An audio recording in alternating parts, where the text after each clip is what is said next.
Quero convidar você a abrir sua Bíblia, carta do apóstolo Paulo aos Gálatas, capítulo 1. Nós vamos ler do verso 1 até o verso 9.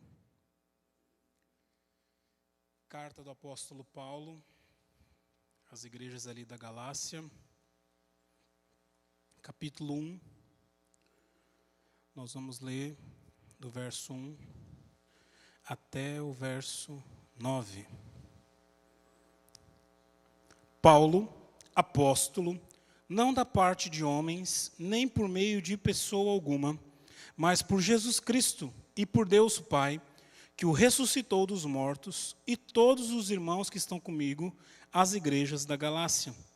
A vocês, graça e paz da parte de Deus, o nosso Pai, e do Senhor Jesus Cristo, que se entregou a si mesmo por nossos pecados, a fim de nos resgatar desta presente era perversa, segundo a vontade do nosso Deus e Pai, a quem seja a glória para todos sempre. Amém. Admiro-me que vocês estejam abandonando tão rapidamente aquele que os chamou pela graça de Cristo para seguirem outro evangelho, que na realidade não é o evangelho. O que ocorre é que algumas pessoas que estão perturbando, querendo perverter o evangelho de Cristo. Mas ainda que um de nós, ou um anjo dos céus, pregue um evangelho diferente daquele que pregamos a vocês, seja amaldiçoado. Como já disse agora e repito, se alguém anuncia a vocês um evangelho diferente daquele que já receberam, que seja amaldiçoado, ou se você está numa versão mais antiga, anátema. Nós vamos iniciar nessa noite uma série de exposições no livro de Gálatas. Então, já convido você a ler este livro, a estudar esse livro, a gastar tempo durante a semana lendo, quem sabe até decorando esse livro. 6 capítulos, talvez fácil de você decorar. Vamos ficar em um mês e meio estudando aquilo que Paulo fala a essas igrejas da Galácia. E o tema dessa série de exposições é o verdadeiro evangelho. Nós queremos que ao final desse um mês e um pouquinho, você consiga fazer esse crivo na sua história, passar esse crivo na história da sua vida cristã e perceber se você tem seguido realmente o verdadeiro evangelho, o evangelho de Cristo Jesus, ou se você está seguindo outro evangelho, qualquer coisa além daquilo que vai além dos ensinos de Jesus Cristo. Como pastor, o Ministério Pastoral te oferece várias facetas, tanto de trabalho quanto de relacionamento. Uma das quais o pastor está sempre acostumado é receber pessoas no seu gabinete para que possam tirar as suas dúvidas, fazer os seus questionamentos. E eu gosto muito dessa parte, gosto de receber você pergunta, quando eu sei te responder, eu te respondo, quando eu não sei te responder, a gente ora junto e vai buscar a resposta juntos. Mas faz parte do Ministério Pastoral você responder o questionamento das pessoas. E alguns anos atrás, cerca de 6 a 7 anos atrás, eu recebi um questionamento, e já a idade não é muito legal, então eu pelo menos começo a anotar os questionamentos que eu recebo, porque depois eu vou voltar neles, para prestar atenção se eu respondi corretamente a pessoa.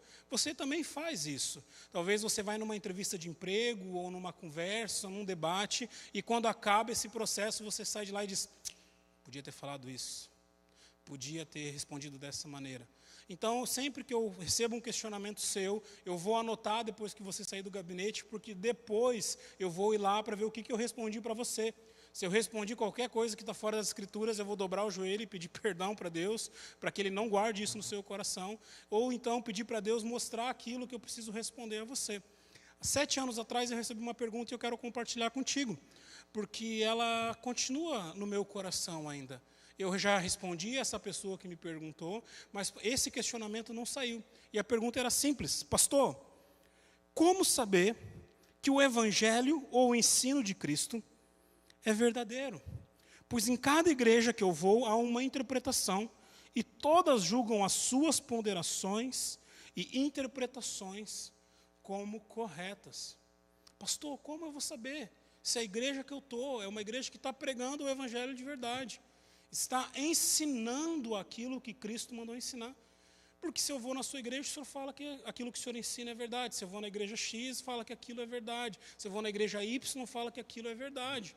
Pois bem, para responder essa pergunta, eu falei, você precisa ler Gálatas, porque isso não é novo.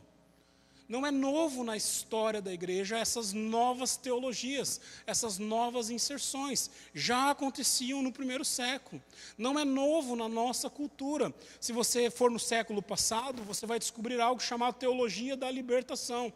Teologia da libertação é um movimento católico que depois entra no meio evangélico, que diz que é papel da igreja fazer assistência social, que não há como você pregar o evangelho sem o assistencialismo, mas também não é novo. Francisco de Assis também já falava sobre isso, mas isso não é o evangelho. Nos nossos dias também existem outras teologias sendo inseridas no nosso meio. A mais famosa de todas é a teologia da prosperidade, que fala para você que Deus é um banco, que você vai lá, pede coisa e Ele te dá. Deus, você tem um desejo, você fala para Deus e Ele resolve o seu desejo. Eu acho que o povo está confundindo o Evangelho com a história de Aladim, porque Deus não é assim. Deus não tem que dar aquilo que o seu coração deseja. Deus não tem que oferecer para você tudo que o seu coração planeja.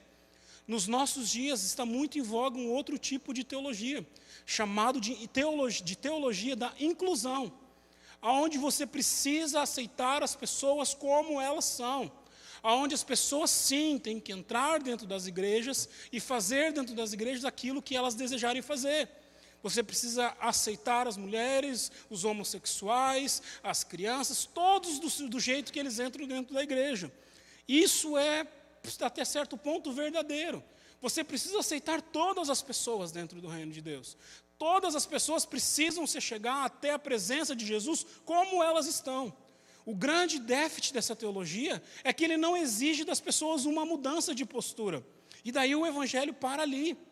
Porque você vai chegar no evangelho com todas as suas falhas, com todos os seus temores, com tudo aquilo que você faz de errado. E Cristo vai transformar a sua vida. Ele vai transformar porque Ele vai gerar no seu coração a imagem de Cristo Jesus. Mas como saber então? Qual é o verdadeiro evangelho? Algumas coisas para contextualizar a sua mente dentro daquilo que a gente vai falar. Alguns meses atrás, você que estava aqui com a gente, teve a oportunidade de ver uma série de exposições de Paulo na segunda carta a Timóteo. Se você vai lembrar, eu falei para você que esta era a última carta do apóstolo Paulo. Paulo escreve a Timóteo, provavelmente Timóteo, quando recebe a carta, Paulo já tivesse morrido. É uma carta cheia de carinho, é uma carta cheia de amor, é uma carta cheia de cuidado. Não é a carta de Gálatas. A carta aos Gálatas é a primeira carta que o apóstolo Paulo escreve. Ele escreve ali entre o ano 48 e 50 depois de Cristo. E quando você vê essa carta, você vai ver que Paulo é um Paulo diferente. E primeiro que ele já chega dando um carteiraço naquele povo, dizendo, olha, aqui quem está falando é Paulo ou apóstolo. E daí você continua lendo capítulo 1, capítulo 2, capítulo 3, capítulo 4, capítulo 5, capítulo 6. Paulo não traz uma palavra de afago. É como se ele subisse no púlpito das igrejas da Galácia e sentar-lhe o sarrafo. Ele começa a falar tudo que está errado. E fala, vocês precisam mudar. Porque vocês estão deturpando o evangelho. Aquilo que vocês estão vivendo não tem nada a ver com aquilo que foi pregado. E é interessante porque quando nós olhamos para a história e olhamos para a nossa vida, nós pensamos que o evangelho, para ser deturpado, ele precisa de um certo tempo. Às vezes gerações. Quando você pensa em plantação e revitalização de igreja, por exemplo, nós sempre entendemos que a primeira geração da igreja nunca é o problema. A primeira geração da igreja, aqueles que estão vindo quando está plantando a igreja, esse pessoal tem amor pela obra, tem amor pela comunidade. A segunda, a terceira, a quarta, a quinta geração que vai ser gerada ali, é onde começam a acontecer os desvios. Aqui na carta aos Gálatas nós descobrimos que não. Entre Paulo ter pregado o evangelho ali no capítulo 14 de Atos, até essa carta que nós lemos, passou um ano. Foi só um ano. Aquele povo havia visto Paulo pregar, falar de Jesus Cristo, compreender então o que era o evangelho. Passou um ano, capítulo 15 de Atos, Paulo está lá para o concílio de Jerusalém. Qual o problema? Tratar a respeito dos judaizantes. E a igreja da Galácia já havia se perdido. O evangelho que eles estavam vivendo não era mais o evangelho que Paulo havia pregado e que Jesus havia deixado. E justamente esses judaizantes que eu queria que você guardasse também, os judaizantes eram fariseus que caminhavam com o apóstolo Paulo, porque Paulo também era um fariseu. Então, em todos os lugares que o apóstolo Paulo pregou o evangelho, os fariseus, eles passavam por esses locais, por essas comunidades que Paulo havia plantado, e dizia para esse povo: olha, Paulo pregou o evangelho, falou que vocês têm que acreditar em Jesus, mas não é só em Jesus que vocês têm que acreditar. Porque se vocês realmente querem servir a Deus, vocês precisam ser judeus. Nós somos o povo escolhido. Nós sabemos como Deus deseja a relação com o povo. Então não basta vocês aceitarem Cristo. Não basta vocês entenderem a fé e a graça. Vocês precisam se circuncidar. Vocês precisam começar a guardar o sábado. Vocês precisam ir no templo adorar. Vocês precisam sacrificar. Porque se vocês não fizerem isso, vocês não estão servindo a Deus. E todo esse parâmetro ocorre em todo o primeiro século. Você vai ver Paulo brigando com os judaizantes, você vai ver João nas suas cartas e Judas na sua carta brigando com os pré-gnósticos, dizendo que Cristo não havia encarnado. Ou seja, falso ensino, falso evangelho, não é uma premissa da nossa geração. Nós não inventamos isso, nem foi a nossa geração que está desfrutando desse momento. Em todo o tempo da história, a igreja sempre foi atingida pelos falsos ensinos. Então, nessa noite eu quero conversar com você, falar quem era Paulo, qual era o evangelho que o apóstolo Paulo estava pregando e quais foram as derrapadas, quais foram os desvios que a igreja da Galácia deu, que não estava centralizada no evangelho. E a primeira ideia então que a gente vai conversar nessa noite é sobre quem era Paulo, a autoridade do apóstolo Paulo. E olha o que ele fala no verso 1: eu sou Paulo, apóstolo, não da parte de homens, nem por meio de pessoa alguma, mas por Jesus Cristo e por Deus o Pai, que ressuscitou dos mortos. Parece aqui que Paulo está sendo até quase meio arrogante, meio petulante, porque ele está olhando para aquela igreja e dizendo: olha, é Paulo que está falando com vocês, não é qualquer um. Eu sou apóstolo, enviado da parte de Deus, para que você possa guardar o que é ser apóstolo. Apóstolo é uma transliteração de uma palavra grega, apóstolo também. Quando nós transliteramos, nós só pegamos o mesmo conceito e inserimos na nossa língua. Apóstolo era alguém que era enviado, era alguém que foi designado, era alguém que foi mandado por Deus. Havia crivos para que os apóstolos existissem. 3 crivos principais. Primeiro, precisava ter andado com Jesus. Precisava ter caminhado com Jesus.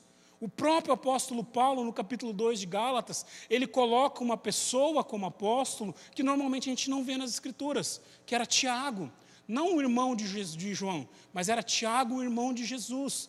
Paulo, quando está falando no capítulo 2, se defendendo, coloca então Tiago como apóstolo, porque ele também havia caminhado com Jesus.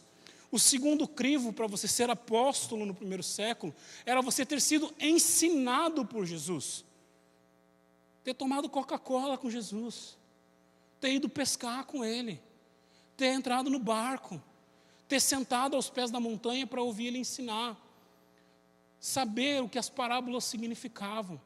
Saber tudo aquilo que Ele estava deixando para a igreja. Terceiro crivo, você precisava ter sido enviado por Jesus. Então você conheceu Jesus, você foi ensinado por Jesus e você foi enviado por Jesus. Por isso que Paulo é considerado como apóstolo. Convido você a ler hoje, capítulo 2 de Gálatas. Paulo vai falar sobre a conversão dele, dizendo que ele é um apóstolo fora de tempo, que Deus o havia chamado, que ele viu Cristo Jesus. Nós sabemos que o apóstolo Paulo foi contemporâneo de Jesus. Provavelmente quando Jesus se levanta como Messias, o apóstolo Paulo também nesse mesmo período já se levantava como doutor e mestre que era. Ele andou com Jesus. E a gente acha que é pouco tempo, porque a gente lê o livro de Atos e passa de uma página para outra e parece que as coisas aconteceram assim. Não foi. Ele fala que quando ele se converte, que ele tem aquela visão toda de Jesus no meio de caminhos de Emaús, dali até ele conhecer os apóstolos, 3 anos. 3 anos, ele vai para a Arábia, depois ele volta para Damasco, depois ele sobe até os apóstolos, e a gente pensa que é assim porque passa uma página e vai outra. Não, mais 14 anos, aprendendo a respeito de Jesus, aprendendo quem era o Messias, para até então, ali no capítulo 15 de Atos, ele ser enviado como apóstolo. Por isso que ele chega já dando um carteiraço, dizendo: eu sou apóstolo, e eu não fui forjado pela mão de homens, eu não fui forjado pela instituição, eu não fui forjado, não é uma hierarquia do reino.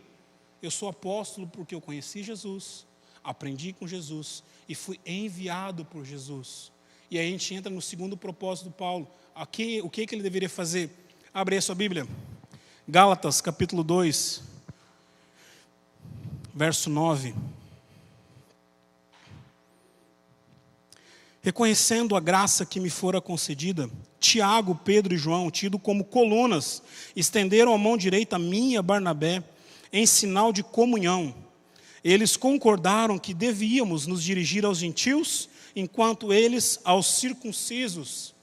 O apóstolo Paulo aqui está dizendo por que ele era apóstolo e qual era o chamado dele. Ele está dizendo que ele sobe para esse concílio, onde é falado sobre os judaizantes. Pedro, Tiago e João, como ele mesmo fala, coluna do evangelho, concordam que enquanto eles estariam pregando para os judeus, o apóstolo Paulo estaria pregando para os gentios. Não só Paulo, Paulo e Barnabé. Então, meu irmão, fechando esse primeiro ponto, apóstolo é aquele que andou com Jesus. Apóstolo é aquele que aprendeu com Jesus. Apóstolo é aquele que foi enviado por Jesus, fisicamente, pessoalmente. Por isso que não há apóstolos nos nossos dias. Por isso que não tem como eu e você chamarmos um irmão nosso em Cristo de apóstolo. Pode ser por causa das hierarquias das igrejas. Por exemplo, a nossa denominação tem algo que as outras denominações não têm. O conceito pastor na igreja presbiteriana não existe. O conceito reverendo na igreja presbiteriana não existe. Reverendo é um título acadêmico e pastor é um título do dia a dia, porque dentro da igreja presbiteriana, constitucionalmente, existe presbíteros docentes e presbíteros regentes. Presbíteros docentes são os pastores que ensinam, presbíteros regentes são aqueles que são eleitos pela igreja e governam a igreja junto com o pastor. Mas pensa no trabalho que ia dar. Toda vez eu chegar para a pessoa e falar assim: eu não sou pastor, eu sou presbítero docente. Daí eu tenho que explicar para a pessoa o que era um presbítero docente. Daí ela vai me fazer mais um monte de perguntas. Cara, eu sou o pastor Rodrigo. Daí fica entendido qual é a minha função. Por mais que as igrejas possam utilizar, então, o conceito de apóstolo, não só no sentido apostolar bíblico, mas no sentido de uma hierarquia dentro do reino, é complicado porque não é o que é ensinado aí fora. Alguns anos atrás, eu estava em Goiás ainda, zapeando. Lá em Goiás existem alguns apóstolos. E um deles ensinando na sua rede de televisão, lendo a carta do apóstolo Pedro, disse assim: olha, eu quero me permitir aqui discordar do apóstolo Pedro, porque eu sou apóstolo como ele, então eu vou discordar do apóstolo Pedro. Na igreja de Cristo Jesus não existe mais esse tipo de pessoa, porque os escritos apostolares é a palavra de Deus. Nós cremos como sendo palavra do Senhor a nós. Não há apóstolo, não há papa, não há líder de nenhuma religião que possa chegar para as escrituras e dizer assim: olha, isso está errado, isso está equivocado. Pedro está pensando de maneira diferente, está equivocado. Jesus não queria dizer assim. Paulo era um apóstolo enviado por Deus para que ele pudesse pregar o evangelho. Segunda ideia que eu queria trabalhar com você: qual era esse evangelho ensinado pelo apóstolo Paulo? Vamos ler de novo do verso 3 ao verso 5. A vocês, graça e paz da parte do nosso Pai e do Senhor Jesus Cristo, que se entregou por si mesmo, por nossos pecados, a fim de nos resgatar da presente era perversa, segundo a vontade de nosso Deus e Pai, a quem seja a glória para todo o sempre. Quando você estuda teologia sistemática, você tem um resumo do que é o Evangelho. Então, se você quer saber se você crê, se você prega o Evangelho, 4 conceitos precisam estar bem claros na sua mente e no seu coração. Primeiro deles, Deus, Ele é o Criador. O Evangelho, ele começa na criação. Gênesis capítulo 1, Deus cria todas as coisas a partir do nada. Ele é o Criador. Segundo conceito é queda. Deus cria o homem, pactua com o homem, faz um pacto com o homem, para que ele cuide da criação e não desobedeça. Nós desobedecemos então. Daí entra o terceiro conceito, redenção. Deus cria todas as coisas, dá para o homem então se corrompe e peca. Deus precisa levantar um substituto. Deus precisa levantar alguém para restaurar esse processo. Aí entra a figura de Cristo Jesus. E nós não saímos de Gênesis ainda. Porque lá em Gênesis Deus fala assim: fica tranquilo, um dia vai se levantar o herdeiro da mulher. Ele pisará na cabeça da serpente. E a serpente então lhe morderá o calcanhar. E o quarto passo que a teologia sistemática nos ensina sobre o Evangelho é a restauração. Aqueles que são agora eleitos em Deus, aqueles que têm a sua vida rendida a Cristo Jesus, remida pelo sangue de Jesus, têm esse processo de restauração iniciado já aqui. Nós não tínhamos acesso ao Pai, nós passamos a ter. Nós não podíamos dizer não ao pecado, agora nós podemos dizer, nós podemos viver uma vida de santificação. E todo esse processo de restauração, ele vai culminar na nossa glorificação. Não por nossa glória, mas no momento que nós fomos viver com Cristo, que nós fomos viver com Deus. Esse é o conceito teológico, da teologia sistemática. Filosofia. Se você não é pastor, dificilmente você vai ler textos assim. A palavra evangelion ali do grego não é uma palavra do cristianismo. Ela é uma palavra romana. Ela é uma palavra romana, como você já foi ensinado aqui nessa igreja, que era usada nas batalhas. Quando o povo vencia uma batalha, um arauto entrava na cidade dizendo evangelion, ou seja, boas novas, nós vencemos. E o apóstolo Paulo ele vem falar sobre essas boas novas, sobre esse evangelho. E ele traça 3 premissas, 3 bases que esse evangelho precisa ter. E a primeira delas, o primeiro resumo que ele faz, é que a graça e a paz agora são oferecidas à humanidade. Verso 3 fala assim: a vocês a graça e a paz da parte de nosso Pai e do Senhor Jesus Cristo. A graça e a paz agora fazem parte da humanidade. Graça é um favor imerecido. Nós estamos recebendo algo que nós não merecíamos, nós não temos mérito nisso. Ou seja, não tem como eu e você rompemos os céus, não tem como eu e você entrarmos na presença de Deus, dar um pesaço no Santo dos Santos e dizer: eu quero agora ter uma relação com você. Não provém de nós, provém dEle. É Ele que vem até nós, é Ele que vem nos buscar, é Ele que estende a sua mão de graça, para que você consiga entender o que é graça. Lembra da história de Esther. Esther, quando ela vai entrar na presença do rei, fala assim: se o rei não me estender o cálice, não, o bordão, ela iria morrer. Quando você entrava na presença de um rei, e o rei não te dava graça, ou seja, não estendia o bordão a você, aqueles homens e soldados que estavam nele podiam te matar, ou seja, o rei não queria falar com você. É por isso que o povo de Israel jejua lá em Esther. Isso é graça, é um favor imerecido. Mas Paulo não para ali para falar do Evangelho, porque ele fala a respeito da paz.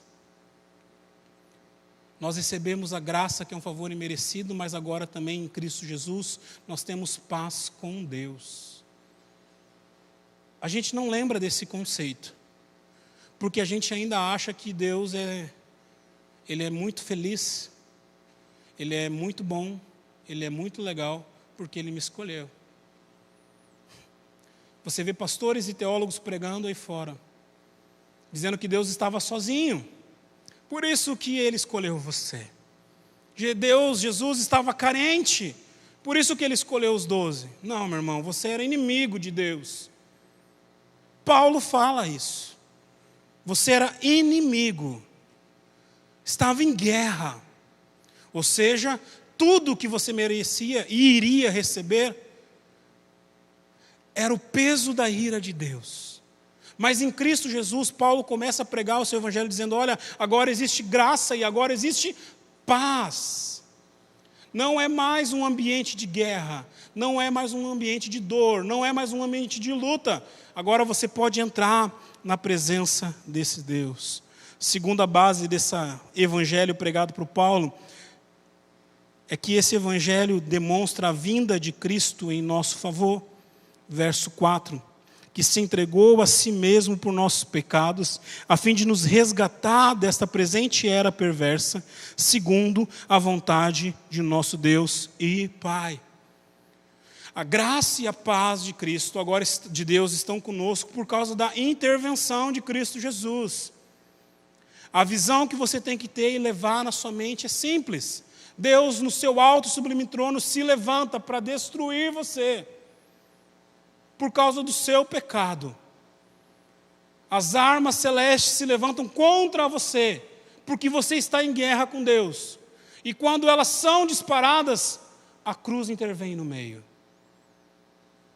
A mão de Cristo entra no meio. A mão de Jesus Cristo intervém o peso de toda a ira de Deus que estava contra mim e contra você. Ele nos livra da perversa era. Ele nos livra daquilo do escrito de dívida que havia contra nós.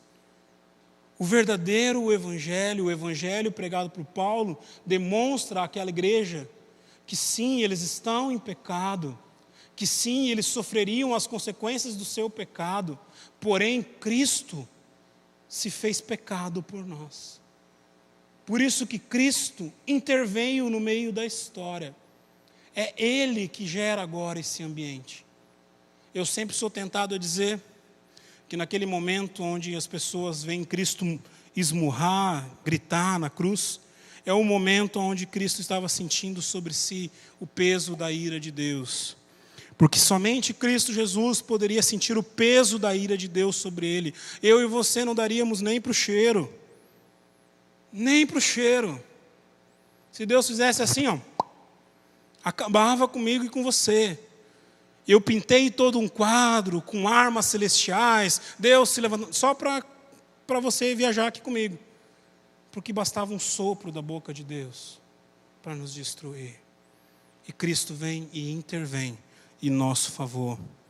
Terceira ideia de evangelho que Paulo ensina, verso 5, a quem seja glória para todos sempre. Amém. A graça e a paz são oferecidas agora em favor de Cristo que veio em nosso favor, e uma igreja que vive o evangelho é uma igreja que glorifica a Deus. Não há evangelho onde o homem é o centro do evangelho. Você glorifica a Deus por aquilo que Ele é. Não há evangelho quando você só glorifica a Deus pelas bênçãos. Vou louvar a Deus. Falei na semana passada que a gente não falava de futebol enquanto meu time estivesse na zona. Já não está mais. Glória a Deus. Não, brincadeira, gente. Esquece isso. Mas a gente não glorifica só quando as coisas estão boas, só quando Deus faz coisas boas. Não. É glorificar a Deus por aquilo que Ele é. Nós brincamos aqui quando estávamos pensando na reforma da igreja, que a nova fachada da igreja teria uma foto do pastor Rodrigo fazendo assim, Porque é isso que você caminha aí pela rua e vê. Ou você vê o nome da igreja exposto. Aonde está a glória de Deus? Aonde está aquele que merece ser louvado? Aonde está aquele que merece ser cantado todo domingo à noite? A glória é dele. Se você vem na igreja, glória a Deus. Se a sua vida está sendo transformada, glória a Deus. Se você está sendo cuidado, glória a Deus. Se você está sentindo a presença dele, glória a Deus. Tudo o que acontece na sua vida pelo evangelho, a glória é de Deus. Nunca é mérito seu, nunca é mérito meu, nunca é mérito da denominação, é glória de Deus. E o apóstolo Paulo vira para a igreja da Galácia e diz assim: vocês estão esquecendo da graça, vocês estão esquecendo de Cristo, vocês estão esquecendo de glorificar a Deus. Não há evangelho, não há boas novas, a deturpação está presente. Quero falar com você agora. Sei que a sua cabeça já deve estar cansada. Quero falar com você sobre os desvios da igreja da Galácia. Admiro-me de vocês, porque vocês estão abandonando rapidamente aquele que chamou pela graça de Cristo para seguirem outro evangelho, que na realidade não é o evangelho. O que ocorre é que algumas pessoas os estão perturbando, querendo perverter o evangelho de Cristo. Mas, ainda que nós ou um anjo do céu pregue um evangelho diferente daquele que pregamos a vocês, que seja amaldiçoado. Como já dissemos e agora eu repito, se alguém anuncia a vocês um evangelho diferente daquele que já receberam, que seja amaldiçoado. Ali no grego está uma expressão que não foi traduzida no português. Heteros evangelion. Um evangelho que é raso, que não é o verdadeiro. Heteros é uma palavra, um conceito que significa quando algo está fora do original. Mudou a sua forma, mudou a sua essência, mudou a maneira que ele estava se apresentando. Heteros evangelion. O apóstolo Paulo vira para aquela igreja e diz: como? Tão rápido assim? 1 ano passou. E vocês agora se perverteram. Esqueceram da graça de Deus. Esqueceram da graça de Cristo. E estão se vendendo para um outro evangelho. Para algo que não provém de Deus. Como vocês se perderam? 1 ano só, como eu falei para você. Nos nossos dias, meu irmão, é a mesma coisa. As igrejas históricas, elas demoram um pouco mais para se corromper. Por causa da sua história, talvez. Por causa da sua centralidade nas Escrituras. Mas se nós não tomarmos cuidado, vários héteros evangelhos começam a ser incutidos na nossa mente. Porque tem aparência santa. Os judaizantes falavam assim: você precisa se circuncidar. Porque Abraão fez isso. Você precisa guardar o sábado, porque Moisés guardou o sábado. E nos nossos dias parece que é igual. Você precisa fazer a campanha das 7 quartas-feiras. Para você ganhar alguma coisa. Porque se você não fizer, Deus não se move. Olha, você precisa pagar o seu dízimo. E daí quando você paga o dízimo, você chega para Deus e diz: ó, tá ok, já fiz o meu checklist com o Senhor. Agora, quero um carro novo. E essas pequenas coisas começam a entrar. A tradição. Uma das coisas que começam a corromper naqueles dias é porque o povo começa a ser expulso do templo, expulso das sinagogas, porque começaram a pregar sobre Cristo. E os judaizantes dizem para aquele povo: vocês precisam ir lá, porque todo judeu, uma vez na sua vida, precisa ir até o templo sacrificar. A tradição também acontece nos nossos dias. Pastor, sempre foi feito assim. Sempre foi dessa maneira. Sempre foi assim. Não vamos mudar. Paulo então fala 3 desvios dessa igreja da Galácia. Os gálatas se desviaram, deixaram de crer no evangelho e passaram a crer nas filosofias humanas. Verso 6 e verso 7. A nossa geração faz igual. Eu quero muito que um dos meus filhos descubra a máquina do tempo. Você não? Queria voltar no tempo. E um dos caras que eu queria ver era Lutero. Porque uma das brigas que Lutero teve foi porque as pessoas entravam nas igrejas, ouviam missas em latim e não compreendiam bolhufas do que estavam ali ouvindo. Saíam dali sem edificação nenhuma. Não sabiam o que Deus estava falando. E achavam que estavam bem com Deus. Essa história continua acontecendo. Porque as pessoas não conhecem mais as Escrituras. muitas denominações, muitas igrejas, a prédica que o pastor prega vem de outro lugar. Ele tem que pregar aquilo que a autoridade maior está pregando. Não tem liberdade para questionar. Lutero não ia gostar da nossa geração. Morreu para que isso fosse mudado. Mas o problema das filosofias humanas também está presente dentro da nossa denominação. Tem pessoas que já leram todos os livros do John Piper, John Stott, Bavinck, Berkhoff, Calvino. Sabem todas as pregações do Jonas Madureira. Sabem todos os textos de Augusto Nicodemos. Leem todos os livros do Hernandes Dias Lopes. Mas não leram ainda todo o livro de Gálatas, que tem 6 capítulos. Senta para debater os conceitos mais profundos da teologia. Conceitos que quebram séculos de brigas entre os teólogos. Mas não leram ainda o livro de Judas, que é 1 capítulo só. Daí nós conhecemos muito quem fala da Bíblia. Nós conhecemos muito quem fala do Evangelho. Mas nós não conhecemos o Evangelho. É por isso que quando chega esses momentos de crise e dor, quebra, balança na fé, descobre que nunca andou com Deus. Augusto Nicodemos, Hernandes Dias Lopes, John Piper, John Stott, D.A. Carson, Timothy Keller, todos esses caras, Billy Graham, Jeremias Pereira, Jonas Madureira, todos esses caras, meu irmão, são bênção de Deus. Você tem que ler mesmo, tem que ouvir. Mas eles são homens. Nunca esqueça disso. Eles são falhas. Nunca esqueça disso. 2 exemplos para você.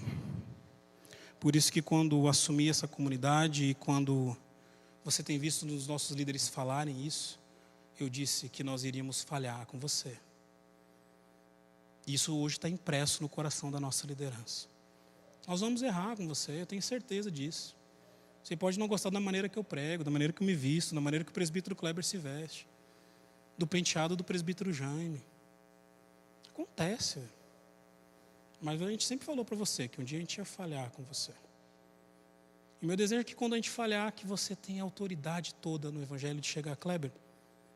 Vamos conversar. Vamos falar um pouco sobre isso. Sabe por que nós pensamos assim? E aí eu convido você, já que eu falei de tantos teólogos e filosofias teológicas, a descobrir a história da Confissão de Fé de Westminster. A Confissão de Fé de Westminster é um dos livros que dita como a teologia reformada anda. Se você quer saber o que o pastor Rodrigo pensa sobre batismo, leia lá, tem um capítulo falando sobre isso. Se você quer pensar o que o pastor Rodrigo prega sobre morte, está lá, tem um capítulo sobre isso. Os caras passaram anos estudando a palavra de Deus. Chegaram a várias ponderações. Mas o final da ata dessa confissão é o que me enche o coração. Porque aqueles homens que eram trocentos milhões de anos mais sábios do que eu e você juntos, terminam a ata daquele encontro dizendo: olha, se em algum outro momento, se em alguma outra era, Deus levantar homens piedosos, tementes, estudiosos da palavra, que através da própria palavra cheguem a outros conceitos que não esse que nós chegamos, tenham toda a liberdade de mudar. Porque eles sabiam que eram homens, usados por Deus, mas podiam ter deixado passar alguma coisa. A igreja da Galácia se perdeu, parou de crer no Evangelho e começou a crer nas filosofias.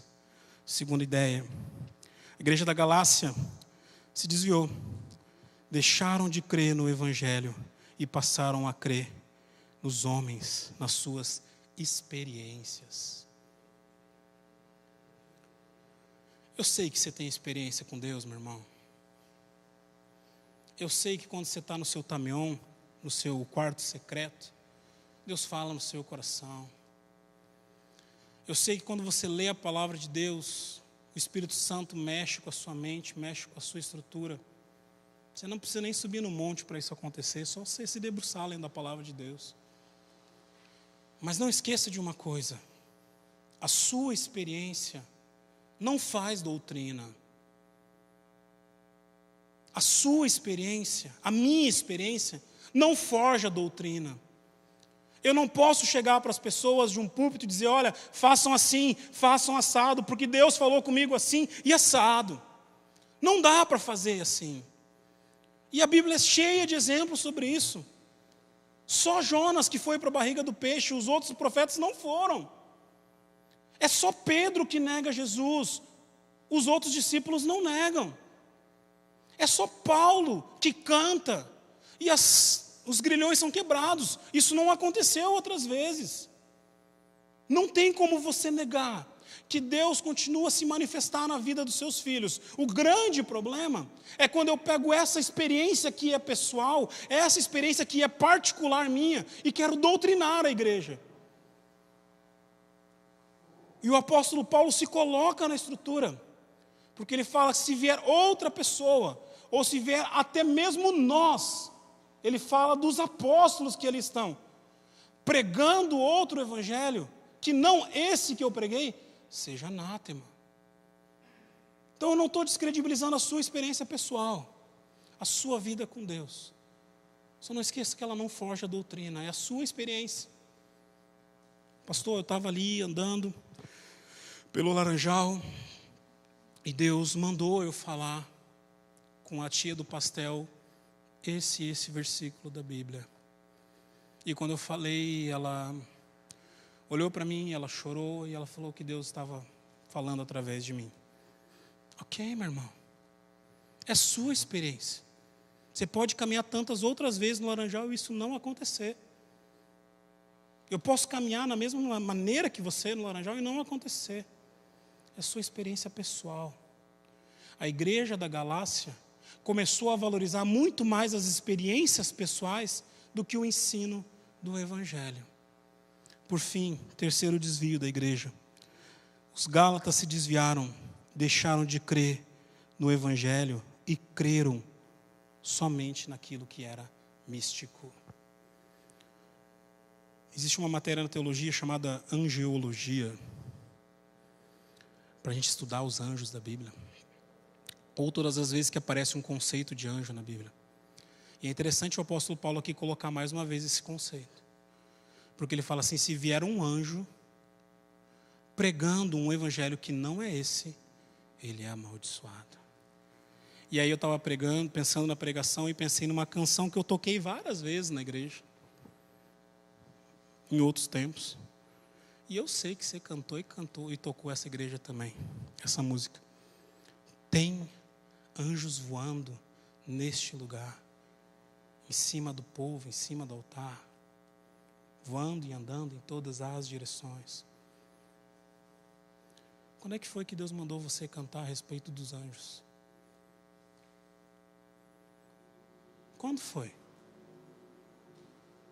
Todas as vezes que os anjos iriam receber uma glória que não era deles, eles rejeitavam. Mas é o que o apóstolo Paulo aqui está dizendo, é mais além.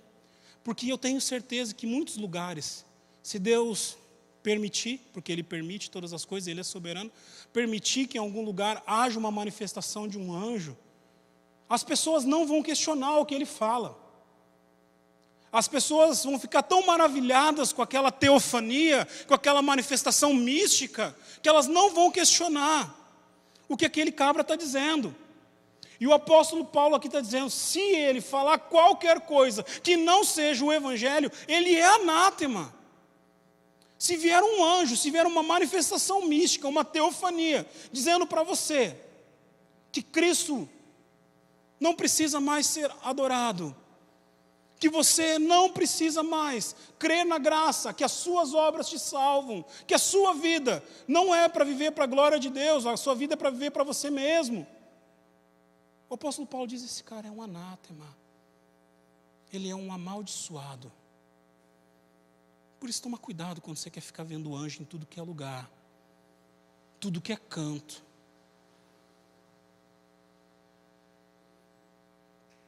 O apóstolo Paulo aqui termina então a sua mensagem do Evangelho, usando uma expressão forte, dizendo que filosofias humanas, homens, místicos, o anjo, quando pregam um evangelho que não é o evangelho de Cristo, é um anátema.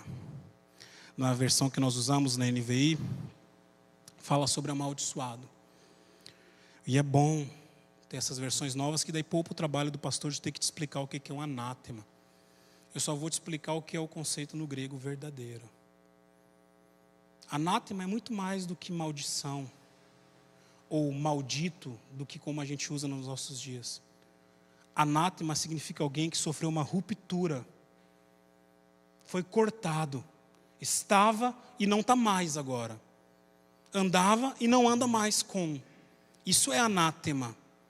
E o apóstolo Paulo vem e diz para aquela geração: esses homens que estão pervertendo o evangelho, eles são anátemas, eles não fazem mais parte com Deus. Se vier um anjo do céu pregando o evangelho, ele é anátema, ele não vem da parte de Deus. Toma cuidado com o que você está ouvindo, porque não é só o que prego, mas se você aceita essa pregação, é anátema. Você está andando com caras que não são da parte de Deus. Começa a tomar cuidado, então. Algumas conclusões para a sua vida. Primeiro, não há mais apóstolo nos nossos dias.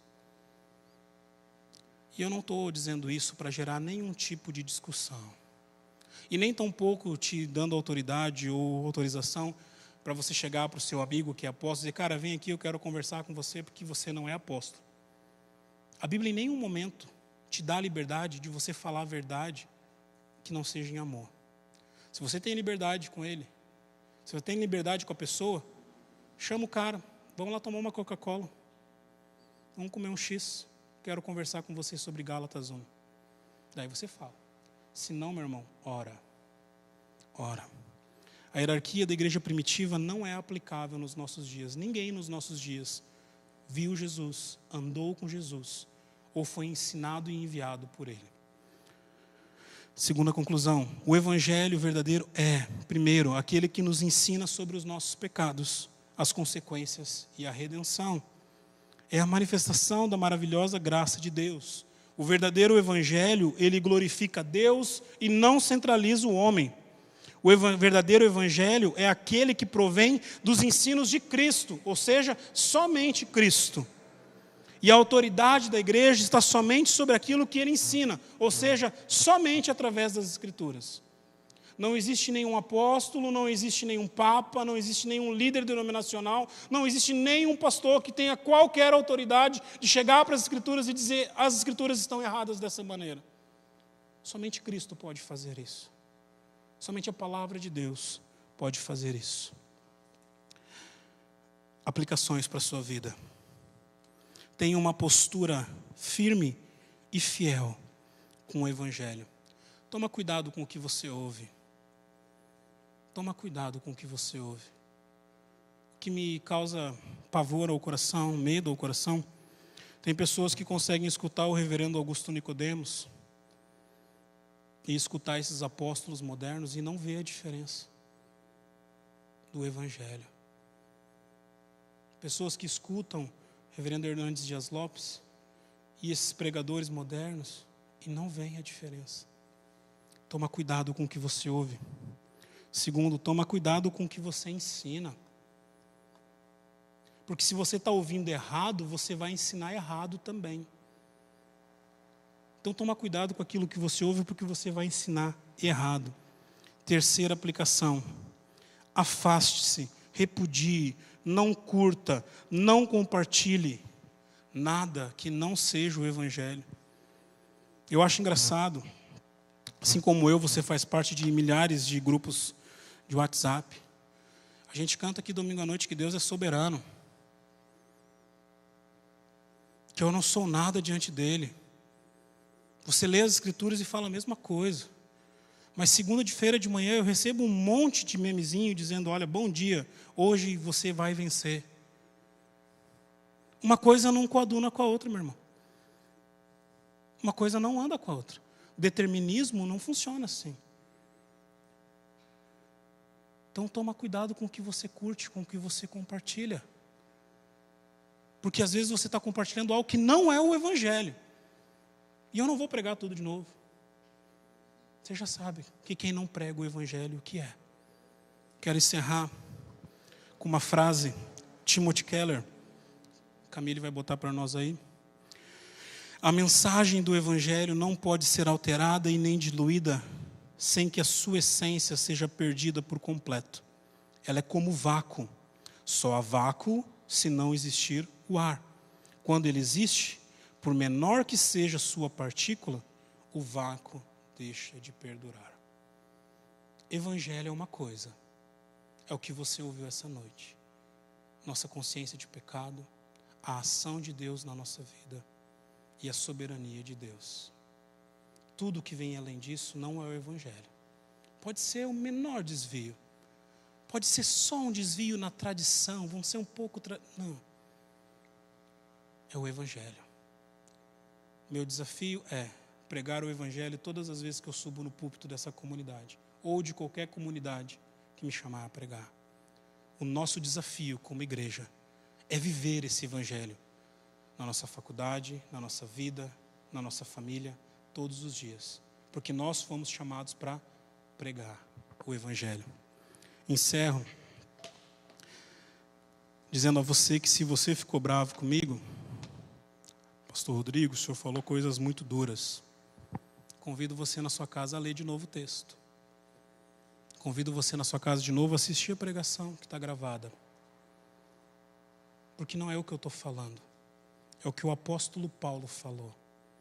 E ele tem autoridade para falar tudo o que ele falou. Vamos orar? Deus, muito obrigado por essa noite. Obrigado pela tua presença. Obrigado porque o Senhor está aqui nesse local. Obrigado pela tua palavra. Que ela faça asilo no nosso coração. Nos guarde, nos livrando do mal. Os dias que vivemos são dias difíceis, são dias ruins.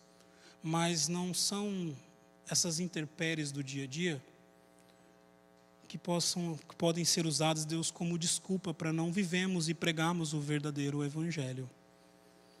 Levanta uma comunidade, Senhor, uma igreja, Deus, não só a nossa, mas uma igreja do Senhor, na nossa geração, que pregue o verdadeiro Evangelho, porque é o verdadeiro Evangelho que é poder de Deus. Nos despede com a tua paz nessa noite.